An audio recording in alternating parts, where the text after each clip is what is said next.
Hi friends, ನಾನಿವತ್ತು ಹೈದ್ರಾಬಾದ್ನ Golconda fort ಒಳಗಡೆ ಇದ್ದೀನಿ. ಗೋಲ್ಕೊಂಡ ಫೋರ್ಟ್ ಅಂತ ನೀವೆಲ್ಲ ತುಂಬ ಕೇಳಿದ್ದೀರಾ. ಇದು ಹೈದ್ರಾಬಾದ ನಿಜಾಮ ಅವರು ಆಳ್ವಿಕೆ ಮಾಡ್ತಾ ಇದ್ದಂಥ ಕಾಲದಲ್ಲಿ ಕಟ್ಟಿಸಿರುವಂಥ ಫೋರ್ಟ್. ಇದು ತುಂಬ ಚೆನ್ನಾಗಿದೆ. ಅಂದರೆ ಇದು ಎಷ್ಟು ದೊಡ್ಡ ಫೋರ್ಟ್ ಇದೆ ಅಂತಂದರೆ ತುಂಬ ಅಂದರೆ ಕೆಳಗಡೆಯಿಂದ ತುಂಬ ದೊಡ್ಡ ಫೋರ್ಟ್ ಇದೆ. ತುಂಬ ರಶ್ ಇದೆ ಕೂಡ. ಇವತ್ತು ಜಾಸ್ತಿ ವೀಡಿಯೋ ಮಾಡೋಕ್ಕೆ ತುಂಬ ಸೌಂಡ್ ಆಗ್ತಾಯಿದೆ.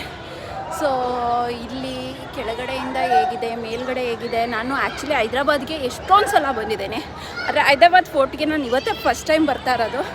ನನಗೆ ಅದೇನು ಹೇಳ್ತಾರಲ್ಲ, ವೀಡಿಯೋ ಮಾಡಿಕೊಂಡು ಇವಾಗ ಹೋಗಬೇಕು ಅಂತ ಅನ್ನಿಸ್ತು. ಸೊ ಇವಾಗ ನೋಡಿ, ಅಲ್ಲಿ ಮೇಲ್ಗಡೆ ಇದೆ, ತುಂಬ ಚೆನ್ನಾಗಿದೆ, ತುಂಬ ರಶ್ ಕೂಡ ಇದೆ. ಸೊ ನಾನು ಪ್ರತಿಯೊಂದು ಜಾಗದಲ್ಲೂ ಬಂದು ನಾನು ನೋಡಿಕೊಂಡು, ನಾನು ಫೀಲ್ ಮಾಡಿಕೊಂಡು, ನನಗೆ ಅರಮನೆಗಳು ಮತ್ತು ಹಿಸ್ಟಾರಿಕ್ ಪ್ಲೇಸ್ಗಳಂದರೆ ತುಂಬ ಇಷ್ಟ. ಅದೇ ಥರ